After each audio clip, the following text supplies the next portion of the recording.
Good morning, everyone. Praise the Lord. Thank you for joining the class on children's ministry. Um, Welcome to all our online students. Thank you for joining us. Welcome to our e learning students who will be listening to this lecture later on. So, last week we began looking at the developmental needs of children in all age groups.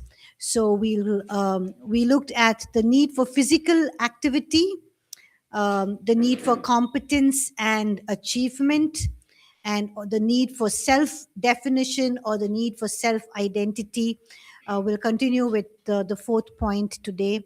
And after that, we'll move on to looking at the specific developmental needs of children in specific age groups. So, those of you who are ministering to, whether it's preschoolers or kindergarten or, primary school or juniors or the seniors, young adults, whatever, you can understand their developmental needs and see how you can, prepare your lessons, how you can minister to them, how you can teach them effectively, how you can also mentor them and counsel them. Okay, so we'll first begin with looking at the developmental needs across all age groups, and then we'll look at the specific developmental needs of children in each specific age group. Okay, so we'll begin with a word of prayer. Can one of our online students please unmute your mics and lead us in prayer, please? Anyone?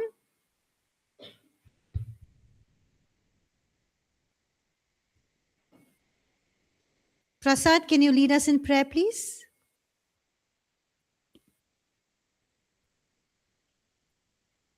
Online students, anyone can lead us in prayer? Yes, ma'am. Okay, thank you. Dear Heavenly Father, thank you very much for this beautiful morning.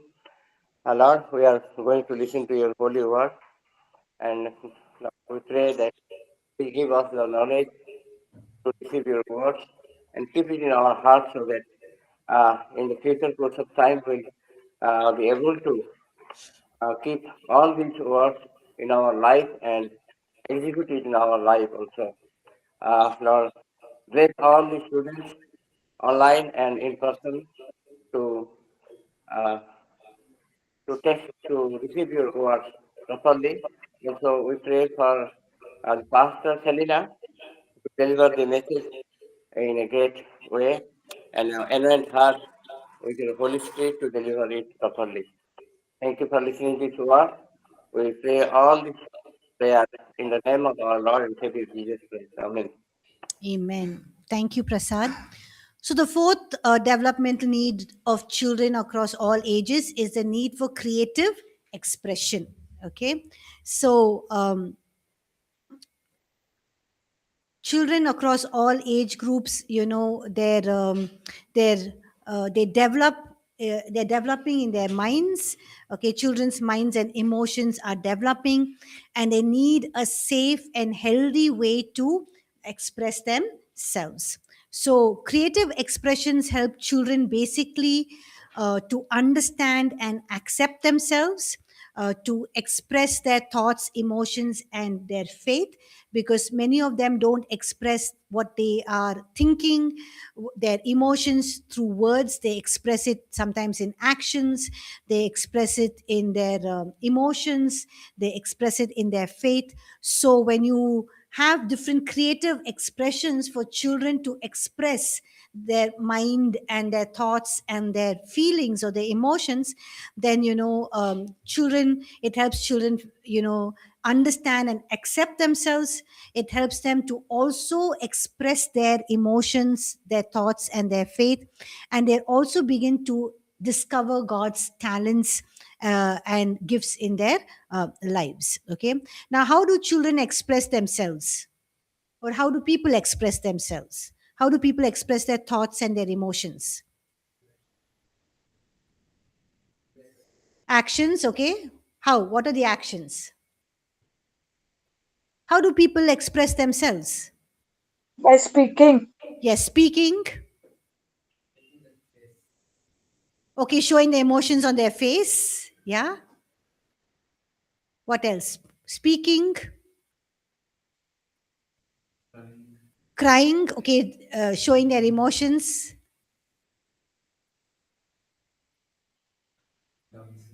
Dancing, yes. Dancing is another way, people can show their emotions.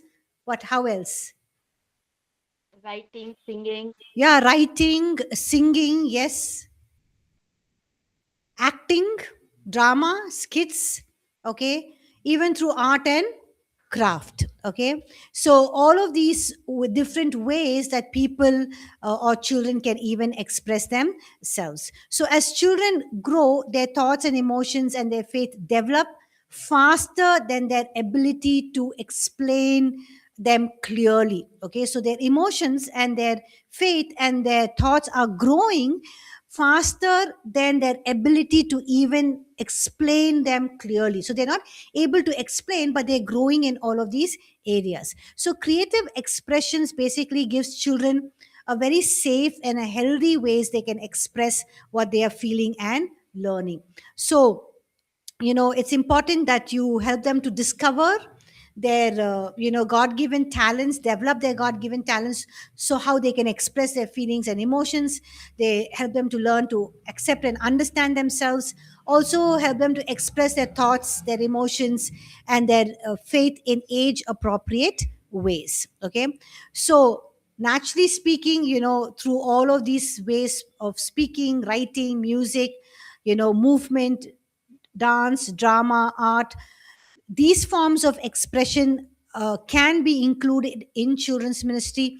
And when they are included, learning becomes more meaningful, it becomes more personal, and becomes more lasting, okay.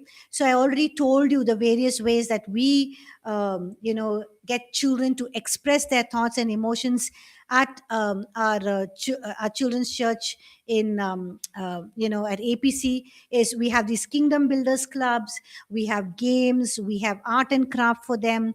We at the end of every topic that we are teaching them, we have some creative ways in which they can express what they have learned, either writing a poem or a story, or through dance or singing or writing a song, whatever creative methods they can use, okay.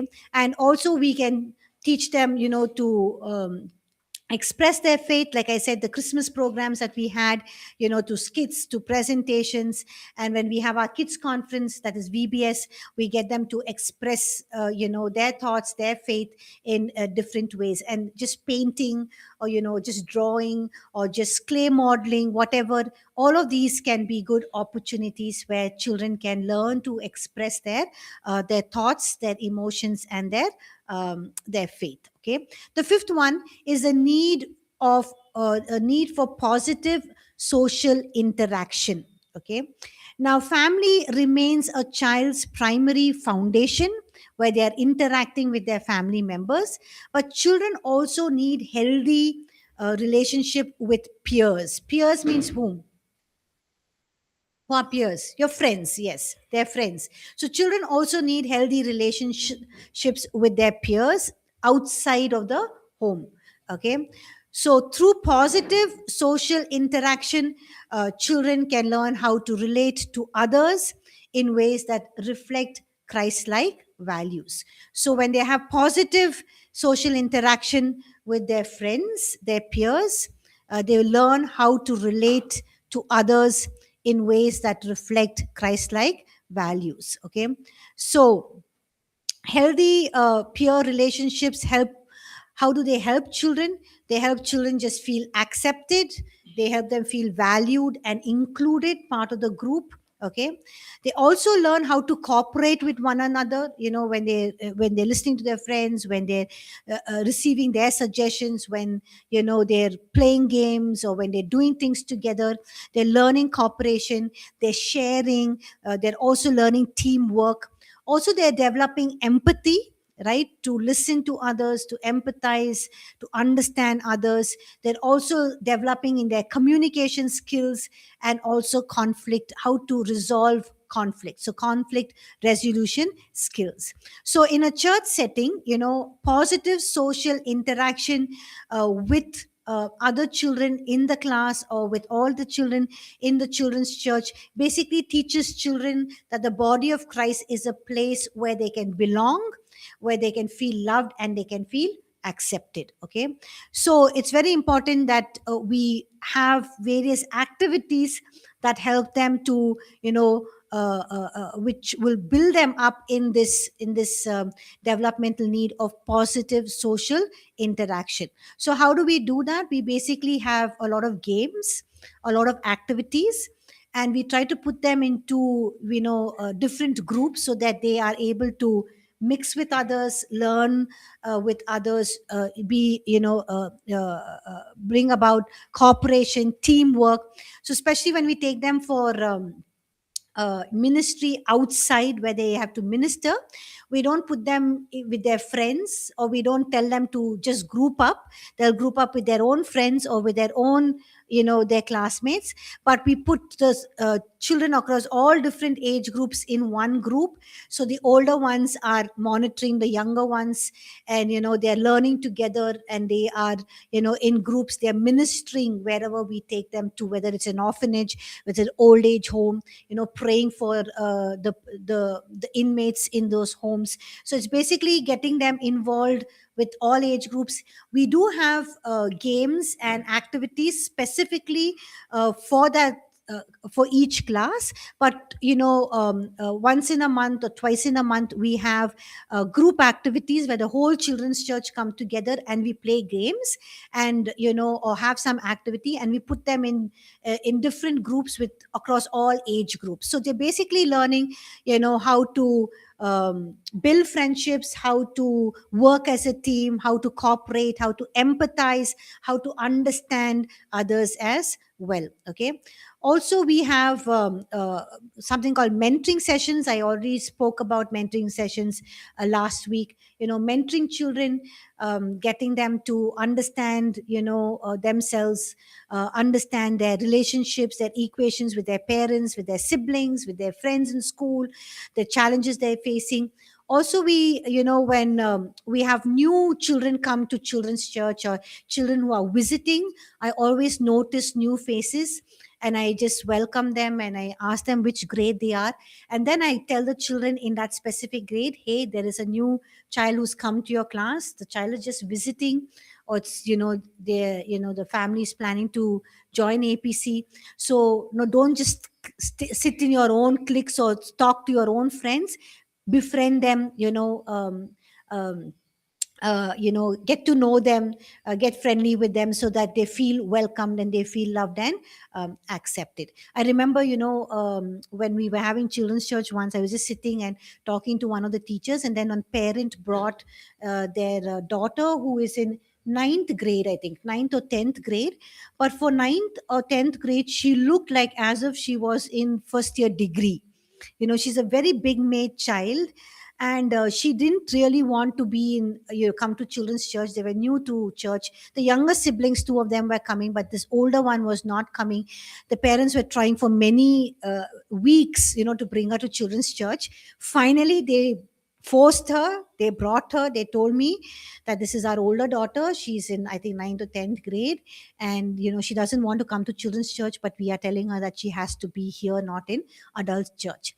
And I just left her and went, and this, her eyes were just welled up with tears, and tears just rolling down her cheeks. And then I just made her sit down there, and I told her, if you're not comfortable in the class, if you don't like it, it really doesn't matter. You don't have to come back to children's church, but it's always good to give it a try, right? You try one Sunday. If you don't like it, you don't need to come back next Sunday. I will speak to your parents, we'll see what we can do. But as of now, don't cry. Just, it's good to just try, just see, you never know, right? And then I made it a point to talk to all the girls in her class, to tell them that, just to make her feel comfortable, accepted, befriend her. And I was surprised that she started coming to children's church the following week. So we need to just help them, give them positive encouragement, also help them to build relationships and friendships, and when they do, they would like to come to children's church. Okay, The sixth one is the need for structure and clear limits, right? The need for structure and clear limits. So, do children need uh, to be told about the boundaries uh, and the structure that is there in the children's church? Do they need that? Yes or no? Yes. Yes. As children grow in independence, they still need clear boundaries and consistent structure.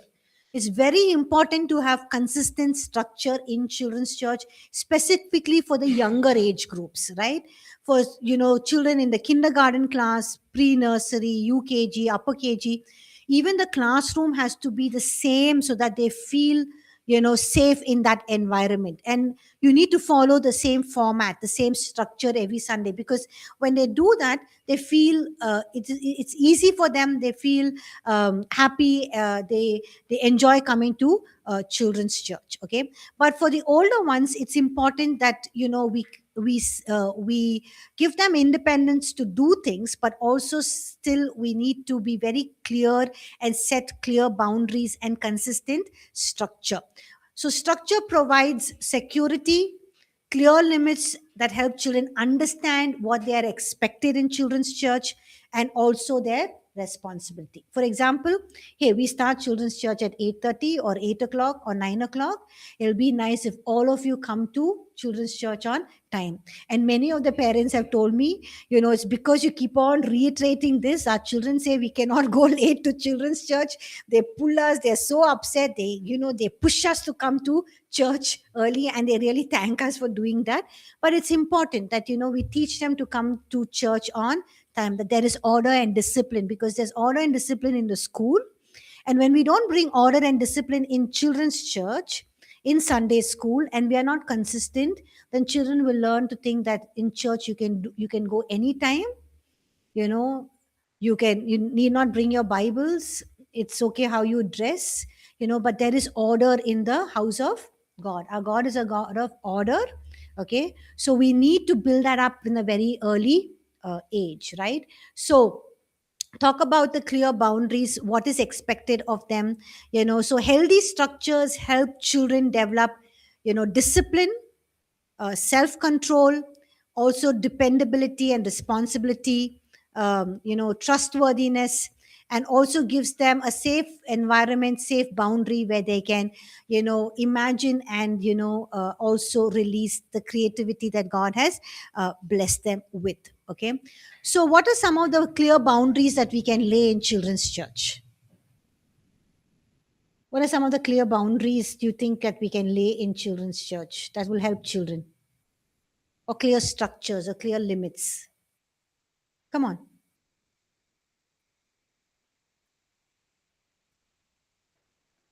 What are some of the boundaries? Yes, Ravali? I think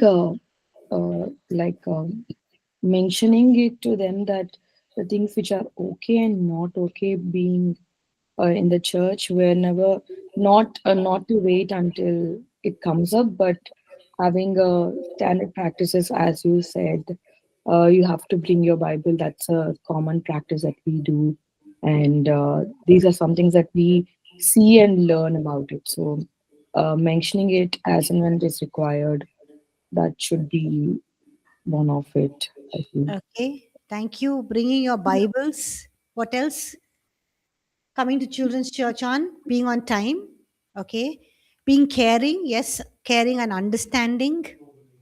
Sorry. No bullying. Yes, no bullying. What else?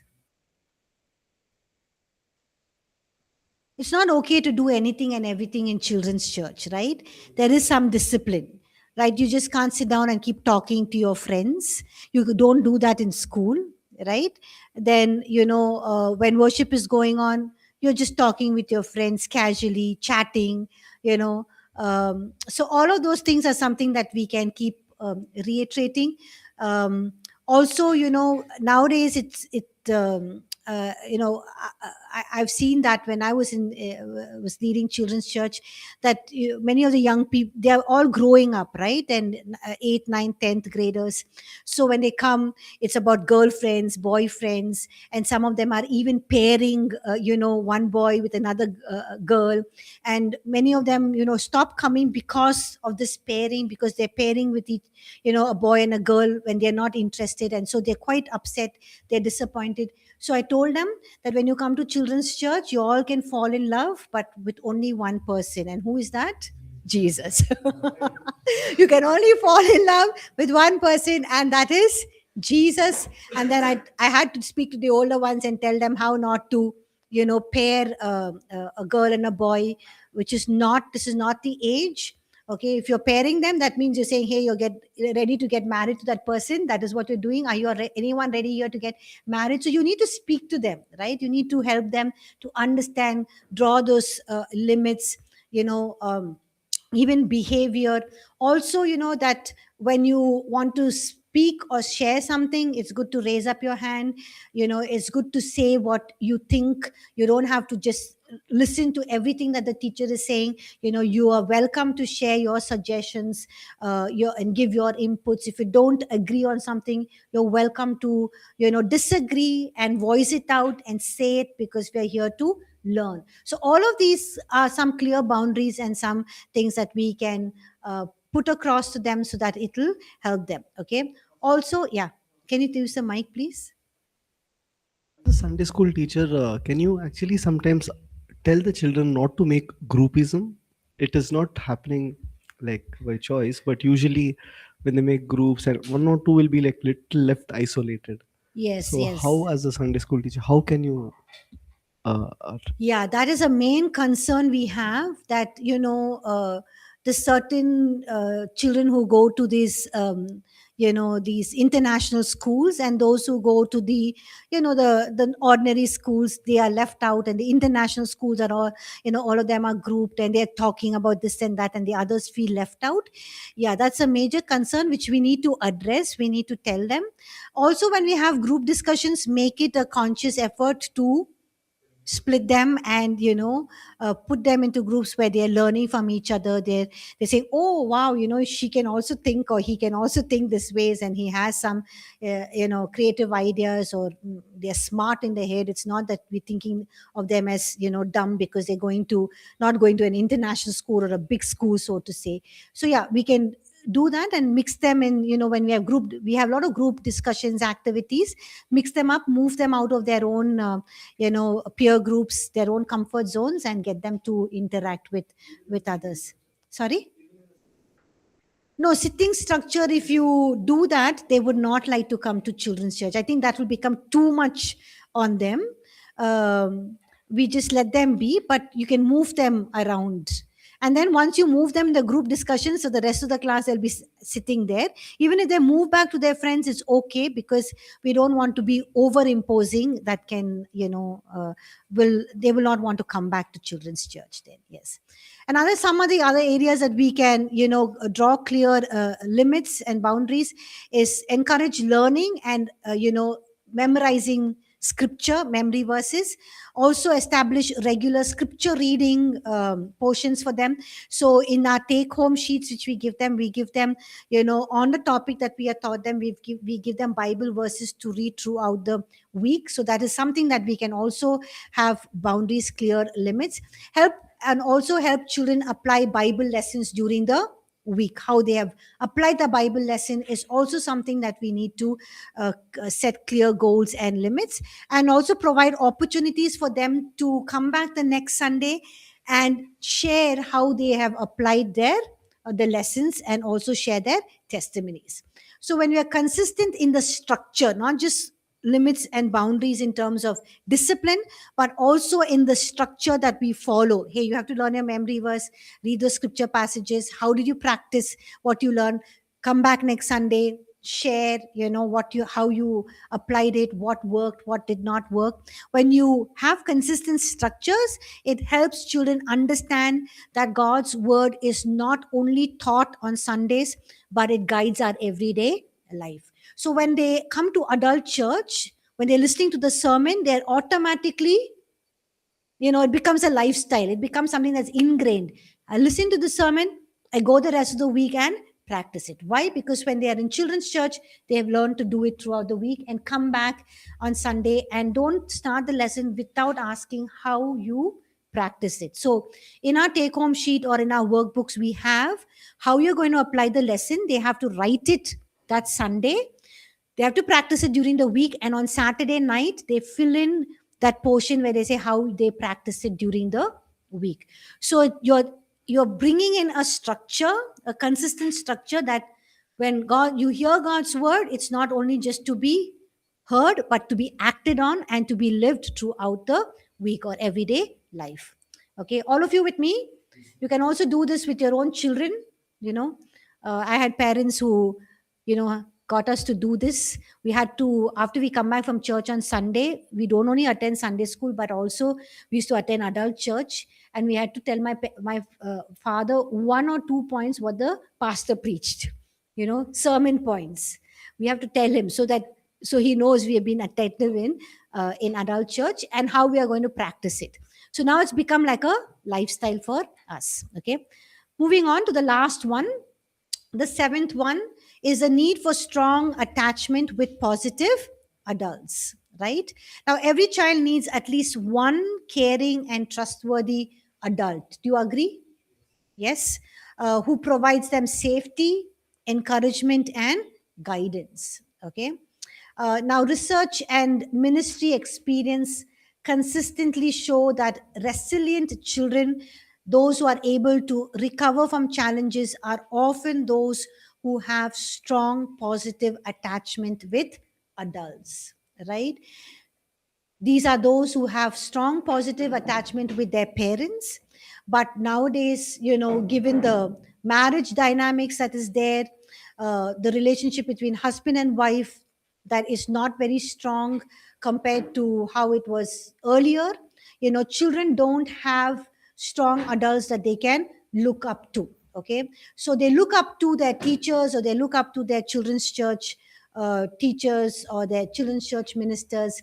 So it's important that we become that positive, caring, trustworthy adult who they can trust, they can depend on, and we can work on, and on them, we can work with them.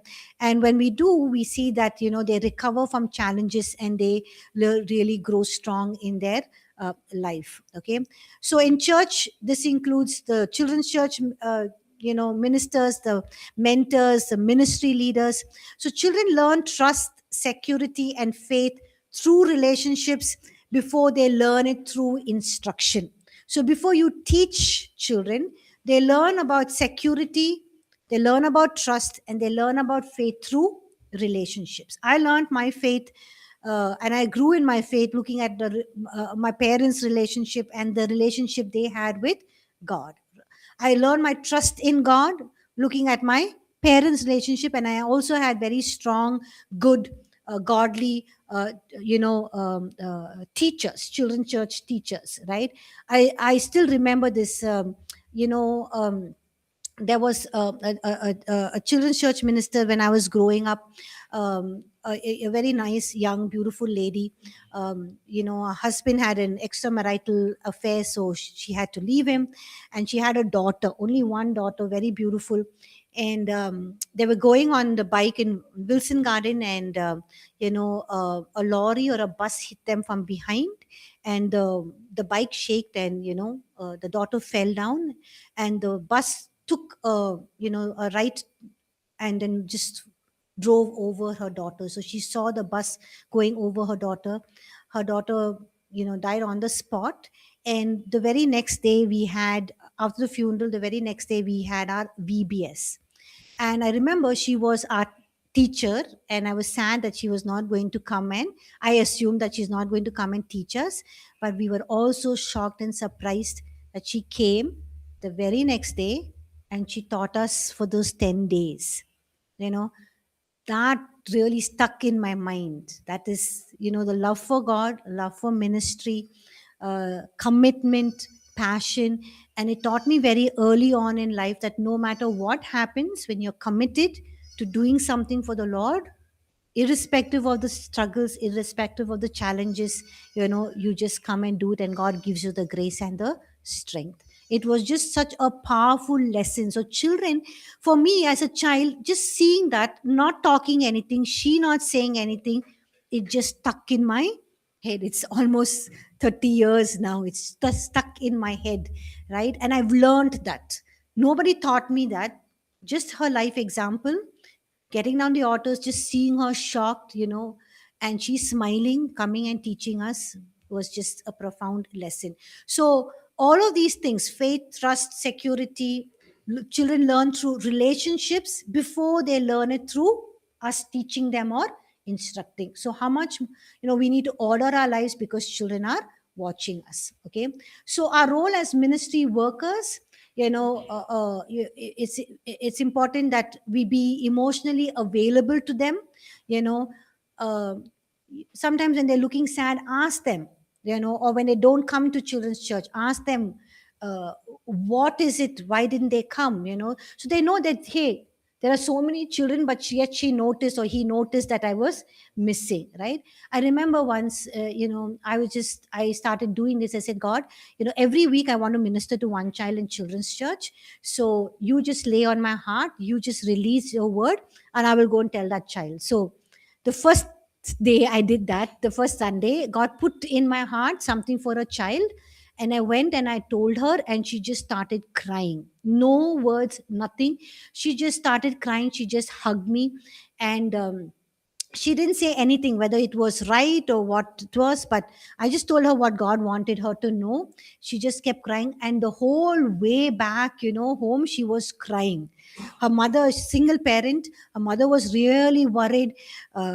She said, what happened? I saw you speaking to Auntie Selina. What happened? What did she say? She thought I reprimanded her or you disciplined her, and she was not opening her mouth because she was so overwhelmed with what God was telling her and how God sees her situation. Then finally, the mother didn't call me but spoke to someone else, and they called me. I said, no, I did not discipline her. I just shared what God was sharing in my heart, put in my heart to tell her. That's all. But the child didn't tell the mother anything because she was going through so much. So, God is interested in these children. He knows them, He sees them. And when we are interested, He just shares, He just imparts, and it makes a world of a difference to them, that God knows, He sees, He understands. It just builds that connection of their relationship with God. So be emotionally available. Listen to them without judgment. Okay, listen to them without judgment. I know one child, the parent called and said, the child had Christmas program had taken alcohol, wine, because they all said, hey, in church they give you wine, so I realized we should not say wine when we are giving communion. Grape juice, I started saying. She said, you drink wine, so bring wine. So the child is very innocent, bought wine. I just listened to the child without judgment. I just helped the child understand, got into serious trouble. The father was called, the principal called the father, and the father was very upset and angry. And for one week the child couldn't go to school. But I just spoke to the child without judgment. I said, I understand. I agree that you thought it is wine, but it is grape juice. We are not drinking wine. And explain. And just today, to just see that child growing up ministering in church is such a wonderful thing. So just listen without judgment. Offer consistent encouragement to them. Okay. And model Christ-like love through words and actions. Very important to model Christ-like love through words and actions. So while children may not remember every lesson that we taught them, they will remember how they were treated. Okay, how they felt in the presence of caring adults in church. And strong loving relationships create the foundation of lasting spiritual impact. Okay, that is very, very important. And it's very, very nice when you see children coming back, grown up now. Two of my children's church children are getting married in the coming weeks. Just a joy to see them grow in the Lord. But also when they're different parts of the world, when they call, when they say, hey, we're going through this, we need help. Just the impact that we have made is just so good, and just thanking God for all that He's doing in their lives. Okay.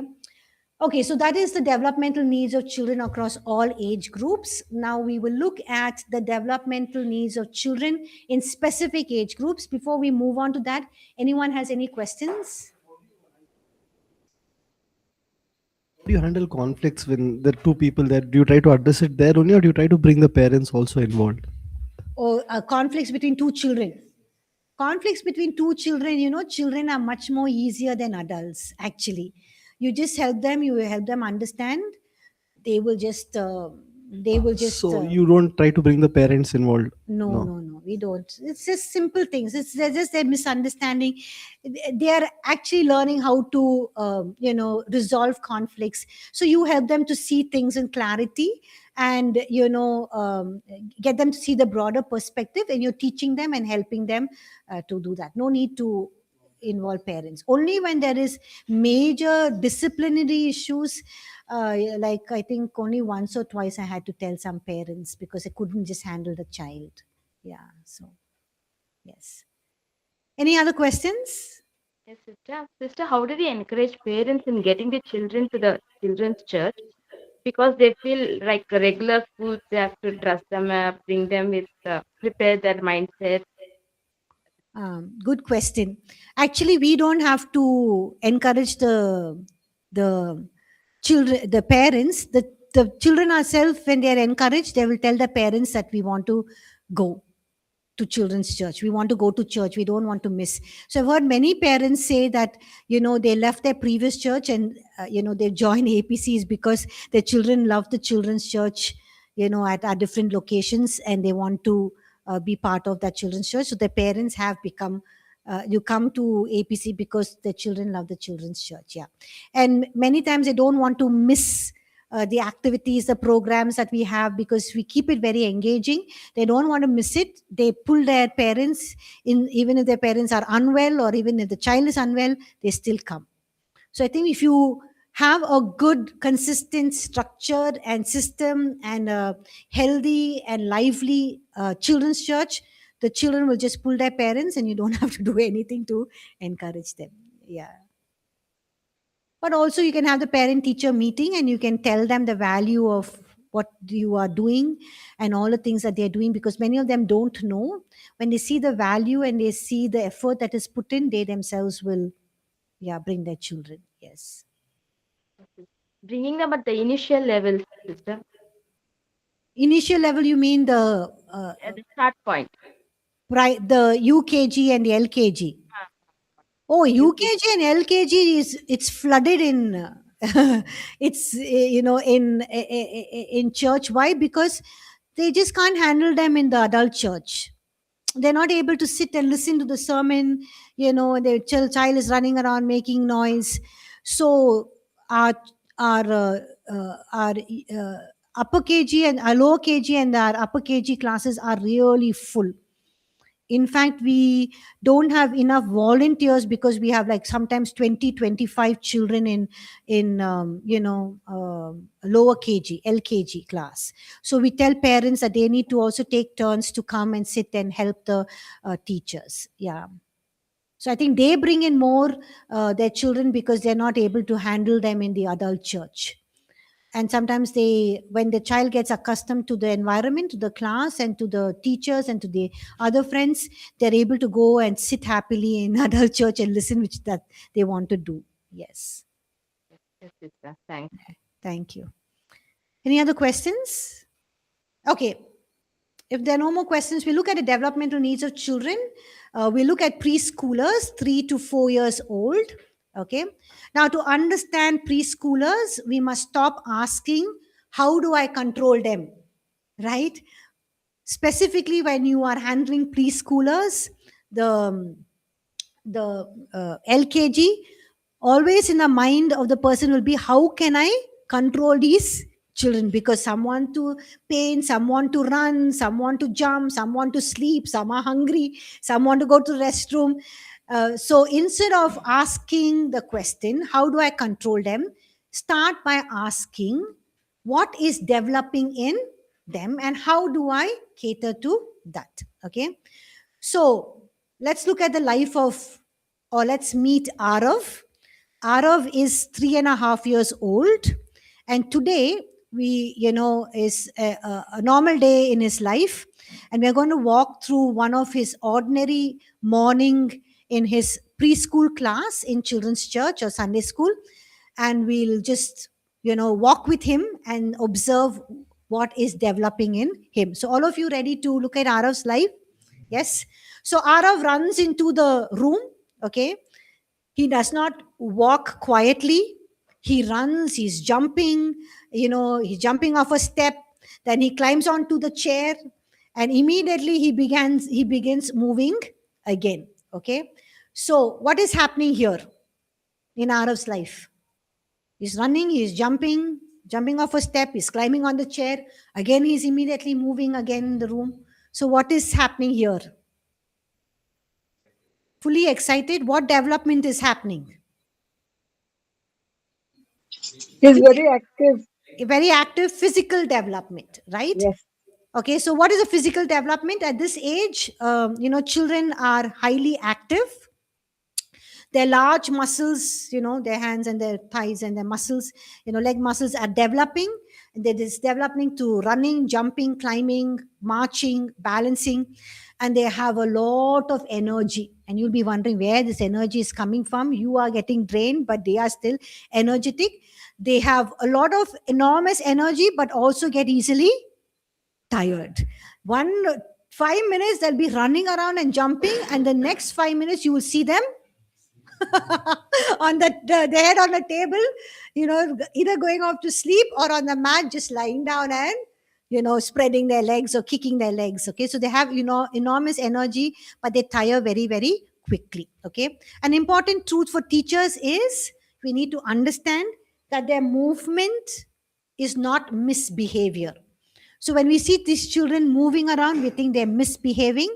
They're not misbehaving at this age. It's just their physical development. So what are some of the do's and don'ts? Don't expect preschoolers to sit still for long periods and listen to your story. They'll not. You'll have to quickly, 5 minutes, you tell them the story, then they have to act it out, or you get them to be characters, or you do a game or do an activity. Okay. So don't expect them to sit still for long periods. What should you do? Build movements into the lesson. Okay, that means if you're talking about Jesus going in the boat, so you're saying, okay everyone, let's get into the boat. So you put your leg, they're also putting their leg into the boat. Okay, let's sit into the boat, and suddenly the boat is rocking, so you get them all rocking, right? So with the story you need to get them to do the actions. Like David, David went and picked up 5 stones, so let's pick up 5 stones. So you get them to enact it even as they are doing it. And it's important when you get them to sit on the floor, or if you have small benches or chairs for them, it's fine, but usually we get them to sit on the mat. The teacher also sits along with them and does the action. At this age you cannot sit down and say, okay, David went and picked up 5 stones, and then he went and faced Goliath, and Goliath came and said, who will fight with me? They won't be interested. So, say David went and picked up 5 stones. Let's pick up 5 stones. And then he came and he stood, he's a small boy. All that action and drama you have to do. Small boy, like Arav, such a small boy. But he stood so bold and strong before Goliath. And Goliath said, who will fight with me? And they'll all be so excited, and he'll go thump, thump, thump. And, all that. So you have to do a lot of drama for this age group. Okay, so build movement into the lesson, excitement, sit with them on the floor, let them stand and act and move. Okay, now Arav is sitting at the table with his crayons and he's coloring. He colors for 2 minutes and then he claps his hands, and then he pulls the paints and he puts his fingers and starts finger painting. And then suddenly he loses interest. He leaves everything and he's running around the class. Okay, so what is happening here? What is happening here? Huh? Mood swings. Mood swings. Okay. Here is what is happening is fine motor and cognitive development. Okay. So at this age, The hand and the eye coordination is developing. So he's interested in coloring crayons, but suddenly loses interest, finger painting, then he loses interest and suddenly he moves around. So there's hand and eye coordination when he's painting, when he's coloring. Attention spans are very, very less, very short. Okay. And learning happens best by doing than listening. Okay. And children think very, very concretely. What is the meaning of this age group? Children think very concretely. That means, for example, a preschooler can say the sun wakes up in the morning. Why would they say the sun wakes up in the morning? The night it sleeps. The night you don't see the sun. And they think very concretely. Why? Because they wake up in the morning. The sun comes out in the morning. So they say the sun wakes up in the morning. Okay. Yeah. So a child, a preschool child, asked a pregnant lady, what is there in your stomach? Why your stomach is so big? So she said, there's a baby inside. So immediately the preschool child said, did you swallow a baby? See, so they're thinking concretely. So you need to be very, very careful in what you tell them and how you are telling them, because abstract thinking has not yet developed. So abstract thinking means faith, love, is all abstract for them, but you have to make it more concrete. Okay. Some of the do's and don'ts for cognitive development is what is cognitive development? Your mental, your thought, intellectual. What is the do's and don't give long explanations to them, or don't do abstract concepts. We need to have faith like mustard seed. The blood of Jesus cleanses us. They will be really terrified. How can blood cleanse us? Only water will wash us, right? Cleanse us, make us clean. So all of those abstract concepts should not be told. You need to explain it in a way that they can understand. Also, what you can do is use visuals, real objects, actions, songs, and use short sentences for this age group. Okay. The next one, one child takes Arav's toys. Arav brings a toy to children's church. Another child takes his toy, and Arav just starts crying. He bursts into tears. He's crying loudly. You're teaching there. You're trying to do something. He is crying loudly. Okay. One moment he was coloring, doing finger painting, running around the class. Suddenly he realizes his child has taken his toy and he's crying on top of his voice. So one moment he's happy, next moment he's overwhelmed. So what is happening here? What development? Emotional, right? Emotional development. So at this age, emotions are intense, very, very intense and fast changing. One moment happy, one moment sad, one moment sleepy, hungry. Children struggle to actually name what they are feeling. They can't say, I'm feeling upset that he took my toy, or angry that he took my toy. How do they show their emotions? Crying. Okay. So they need adults to help them understand their emotions. Okay. And also routines help them, feel safe. That is why if you go to any play school or kindergarten class, they will have routines, structure. Just helps them feel safe. Okay. So a preschooler does not know why they are upset. They only know they are upset. They start crying. Okay. So what are some of the do's and don'ts? Don't say stop crying, or you'll be fine. Don't say that to them. Okay. Just get them to name their emotions. You can ask Arav, come here. Why are you crying? Are you sad because Daniel has taken your toy? Or are you upset? Are you angry? So he will say yes. So when children feel understood, immediately they will calm down faster. Instead of saying, stop crying, Arav, stop crying, I will get your toy. He will give your toy. Daniel, please give your toy. Won't help. Arav, are you sad? Are you upset? Are you disappointed? When you name the emotion, immediately the child is thinking, the crying will stop. Okay. We'll also stop here and we'll come back after the break and we'll continue. Okay. Thank you.